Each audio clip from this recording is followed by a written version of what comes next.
नैना को सिर्फ एक रात के लिए मेरी पत्नी बनना होगा, बदले में उसका सारा कर्ज खत्म। नैना के लिए यह प्रस्ताव किसी जहर से कम नहीं था। एक रात पत्नी उसकी आंखों से आंसू निकले, लेकिन पिता की खांसी, कर्ज की रस्सी और समाज की बेरुखी सब मिलकर उसे तोड़ रहे थे। आखिरकार उसने कांपते स्वर में कहा, अगर मेरी एक रात से मेरे पिता की जान बच सकती है तो मैं तैयार हूं। शादी रात के अंधेरे में हुई, ना ढोल ना बारात ना रिश्तेदार, सिर्फ एक पंडित, दो गवाह और एक कागज। पंडित ने मंत्र पढ़े, लेकिन नैना का दिल हर शब्द पर कांप रहा था। राजा ने शांत स्वर में कहा, डरो मत, यह सिर्फ एक औपचारिकता है। नैना ने पहली बार उसकी आंखों में देखा।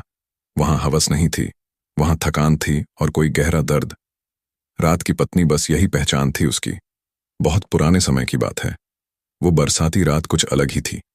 आसमान पर घने काले बादल ऐसे छाए थे मानो वर्षों से जमा कोई पीड़ा आज बरसकर खत्म हो जाना चाहती हो। बिजली की चमक हवेली की दीवारों पर डरावनी परछाइयां बना रही थी। हर चमक के साथ हवेली और भी सुनी लगने लगती। उसी हवेली के एक कोने में मिट्टी के फर्श पर बैठी थी नैना। उसके हाथ में उसकी मां की पुरानी साड़ी थी। साड़ी अब रंग खो चुकी थी, लेकिन उसमें मां की खुशबू आज भी बसी थी। नैना बार बार उसे सहला रही थी, जैसे मां का हाथ पकड़ रही हो। मां को गए 2 साल हो चुके थे और पिता अभी भी जिंदा थे, पर हर दिन मौत से लड़ते हुए चारपाई पर पड़े पिता की सांसें भारी थीं। खांसी की हर आवाज नैना के दिल में चाकू की तरह उतर जाती। डॉक्टर ने साफ कह दिया था, इलाज चाहिए, और इलाज के लिए पैसा पैसा। जिसका नाम सुनते ही नैना की आंखें झुक जाती थीं। गांव का साहूकार हर हफ्ते आता, दरवाजे पर खड़ा होकर ऊंची आवाज में बोलता, ब्याज बढ़ता जा रहा है, लड़की जवान है, कुछ तो इंतजाम करो। उन शब्दों में सिर्फ लालच नहीं था, अपमान भी था। उस रात साहूकार नहीं आया, लेकिन उसकी जगह जो आया, उसने नैना की जिंदगी की दिशा बदल दी। दरवाजे पर धीमी दस्तक हुई। नैना चौंकी। इस वक्त कौन? दरवाजा खोला तो सामने खड़ा था एक सादा सा आदमी, लेकिन उसकी आंखों में अजीब आत्मविश्वास था। मैं देवेंद्र सिंह चौहान का आदमी हूं, उसने कहा। देवेंद्र सिंह चौहान, शहर का सबसे अमीर, सबसे ताकतवर आदमी। नैना घबरा गई। आदमी ने भीतर आने की अनुमति मांगी। कुछ ही देर में हवेली के पुराने बैठक खाने में एक संदेश रखा जा चुका था। संदेश छोटा था, लेकिन भारी। नैना को एक रात के लिए मेरी पत्नी बनना होगा, बदले में पूरा कर्ज खत्म, पिता का इलाज मेरी जिम्मेदारी। नैना के हाथ कांपने लगे। एक रात पत्नी, उसके लिए यह प्रस्ताव किसी जहर से कम नहीं था। आदमी चला गया, पीछे छोड़ गया एक फैसला जो नैना को अंदर से तोड़ रहा था। नैना पिता के पास बैठ गई। पिता की आंखें अध खुली थीं। कमजोर आवाज में बोले, बेटी, बोझ मत समझना मुझे। अगर मैं नैना ने उनके होठों पर उंगली रख दी, ऐसा मत कहिए बाबूजी। लेकिन भीतर से वह टूट रही थी। एक ओर पिता की जान, दूसरी ओर आत्मसम्मान। रात गहराती गई, बारिश तेज होती गई। नैना ने पहली बार ईश्वर से शिकायत की, अगर मैं गलत नहीं हूं तो मुझे इतना बड़ा फैसला क्यों लेना पड़ रहा है। आखिरकार उसने आंखें बंद की और धीमी आवाज में कहा, अगर मेरी एक रात से किसी की जिंदगी बच सकती है तो मैं तैयार हूं। उस पल नैना जवान लड़की नहीं रही, वो हालात से लड़ती एक स्त्री बन चुकी थी। शादी रात के अंधेरे में हुई, न ढोल, न बारात, न रिश्तेदार, सिर्फ एक बूढ़ा पंडित, 2 गवाह और कुछ कागज। मंत्र पढ़े जा रहे थे, लेकिन नैना को शब्द सुनाई नहीं दे रहे थे। हर मंत्र के साथ उसका दिल और भारी होता जा रहा था। तभी सामने खड़ा हुआ देवेंद्र सिंह चौहान। उसकी आंखों में न लालच था, न घमंड, बस थकान और कोई पुराना दर्द। उसने शांत स्वर में कहा, डरो मत, यह सौदा तुम्हारी इष्ट का नहीं, तुम्हारी सुरक्षा का है। नैना ने पहली बार उसे ध्यान से देखा और पहली बार महसूस किया, हर ताकतवर आदमी निर्दयी नहीं होता। हवेली का कमरा बड़ा था, लेकिन नैना को घुटन महसूस हो रही थी। वो पलंग के एक कोने पर बैठी रही। देवेंद्र खिड़की के पास खड़ा रहा। काफी देर तक सन्नाटा रहा। फिर देवेंद्र बोला, क्या तुम्हें पता है मेरी पहली पत्नी इसी कमरे में मरी थी? नैना चौंक गई। मैंने दोबारा शादी कभी नहीं की। वो बोला, आज भी नहीं। ये सिर्फ तुम्हें बचाने का तरीका था। उस रात कोई शरीर पास नहीं आया। उस रात 2 टूटे इंसान पास आए। उन्होंने बातें की, अकेलेपन की, राजनीति के धोखे की, गरीबी की, अपमान की, और कब रात बीत गई पता ही नहीं चला। सुबह नैना की आंख खुली, कमरा खाली था। टेबल पर एक लिफाफा रखा था, उसमें लिखा था, नैना आज से तुम आजाद हो, तुम्हारा सारा कर्ज चुका दिया गया है, यह शादी यही समाप्त। देवेंद्र साथ में तलाक के कागज। नैना देर तक कागज को देखती रही। एक रात की पत्नी और फिर कोई नहीं। उसने साड़ी को संभाला, पिता को देखा और बिना पीछे मुड़े हवेली से निकल गई। नैना को नहीं पता था वो एक रात उसकी जिंदगी को कैसे बदल देगी। ना उसे पता था यह कहानी यही खत्म नहीं हुई है, बल्कि यहीं से शुरू हुई है। नैना जब हवेली से निकली तो सुबह की हवा ठंडी थी, बारिश रुक चुकी थी, लेकिन जमीन अभी भी गीली थी, ठीक वैसे ही जैसे उसका मन। उसके हाथ में बस एक छोटा सा थैला था, न गहने, न कपड़े, न कोई निशानी, सिर्फ एक अनुभव जो उसकी पूरी जिंदगी बदल चुका था। घर लौटते समय वह बार बार पीछे देखने से खुद को रोक रही थी। वह जानती थी पीछे देखने से सिर्फ दर्द बढ़ेगा। घर पहुंचते ही पिता की हालत बदली हुई थी। डॉक्टर मौजूद थे, नई दवाइयां, नई उम्मीद। डॉक्टर बोले अब खतरा टल गया है, समय पर इलाज हो गया। नैना की आंखों से आंसू बह निकले। उस पल उसने महसूस किया उसकी कुर्बानी बेकार नहीं गई। लेकिन उसके मन में एक सवाल बार बार उठ रहा था, क्या समाज इसे कभी समझ पाएगा?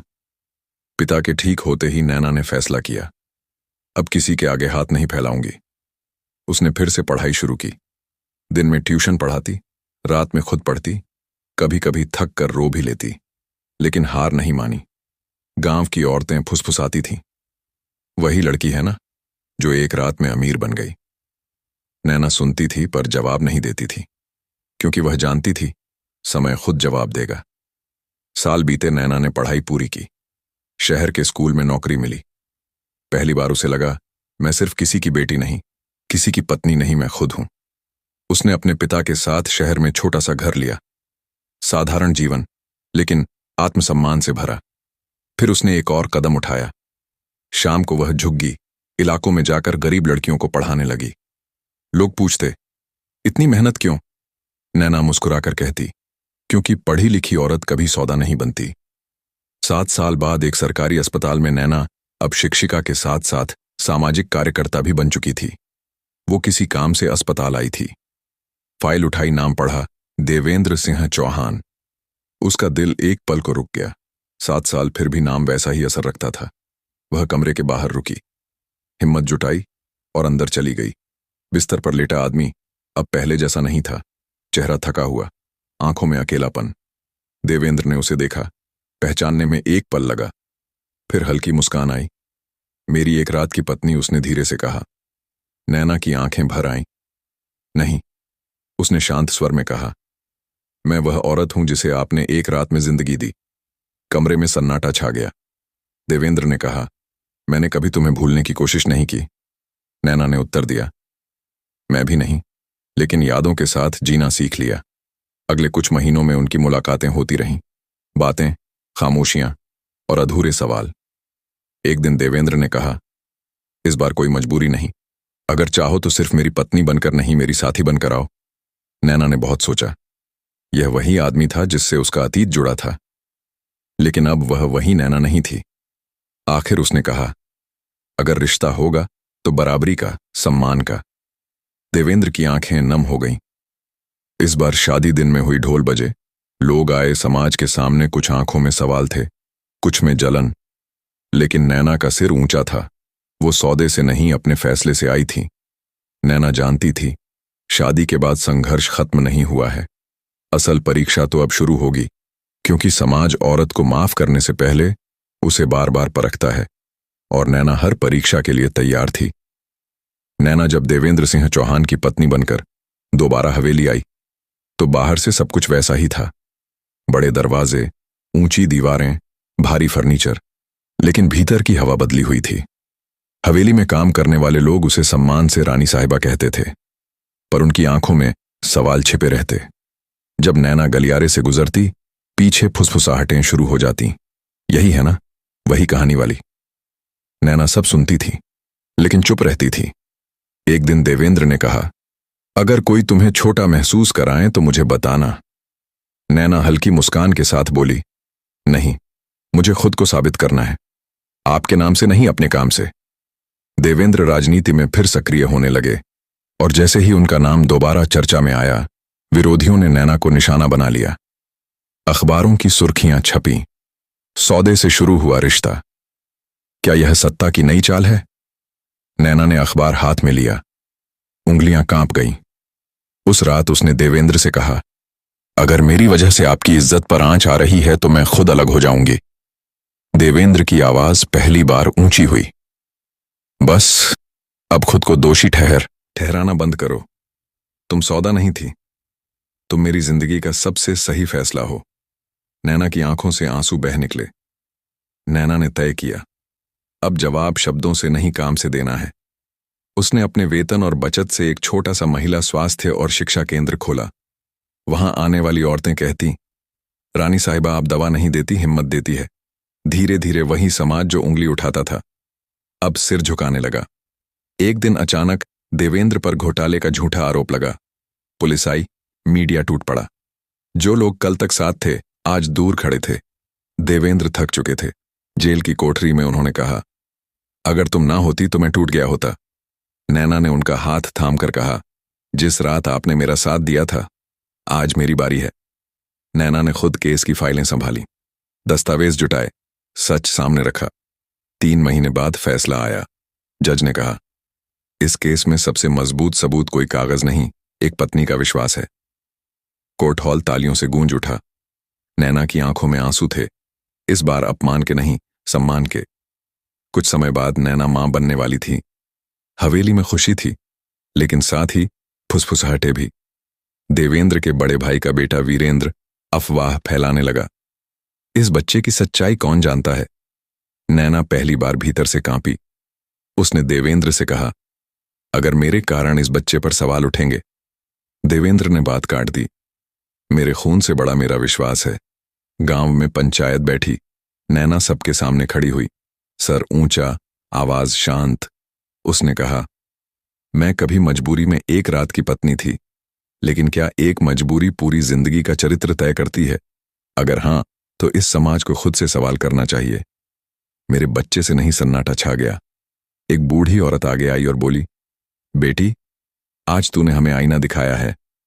देवेंद्र ने घोषणा की, मेरी विरासत खून से नहीं, संस्कार से चलेगी। वीरेंद्र की आंखें झुक गईं। नैना ने बेटे को जन्म दिया। नाम रखा गया अद्वैत सिंह अर्थ, जो अपनी राह खुद बनाए। साल बीते। अद्वैत बड़ा हुआ, पढ़ा लिखा, संवेदनशील। एक दिन किसी ने उससे कहा, तेरी मां वही है ना, वो पुरानी कहानी। अद्वैत मुस्कुराया, लेकिन घर आकर मां से पूछा, मां सच क्या है? नैना ने उसे सब सच बता दिया। अद्वैत बोला, आप कमजोर नहीं, सबसे मजबूत हैं। अद्वैत ने राजनीति नहीं चुनी, उसने एक सामाजिक संगठन बनाया, सम्मान उन औरतों के लिए जिन्हें समाज ने अतीत से बांध दिया। उद्घाटन में नैना ने कहा, मैं कभी एक रात की पत्नी थी, आज हजारों औरतों की आवाज हूं। विरासत खून से नहीं, साहस से चलती है। एक शाम नैना और देवेंद्र उसी कमरे के सामने खड़े थे जहां सब शुरू हुआ था। देवेंद्र बोले, उस रात ने हमें तोड़ा भी और बनाया भी। नैना ने धीरे से कहा, कुछ दरवाजे बंद करना जरूरी होता है ताकि नई पीढ़ी खुली हवा में जी सके। कमरे पर ताला लग गया और कहानी सम्मान के साथ पूरी हुई। अंतिम संदेश, औरत की पहचान उसकी मजबूरी नहीं, उसका साहस तय करता है।